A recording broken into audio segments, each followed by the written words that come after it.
ฉันถึงรู้ดีย้อนเวลากลับมาไม่ได้โธ่เอ้ยโช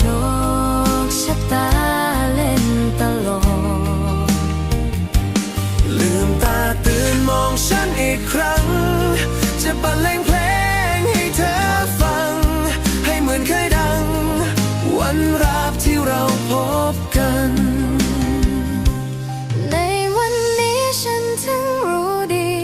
ย้อนเวลากลับมาไม่ได้โธ่เอ้ยโชคชะตาเล่นตลกลืมตาตื่นมองฉันอีกครั้งจะบรรเลงเพลงให้เธอฟังให้เหมือนเคยดังวันราบที่เราพบกัน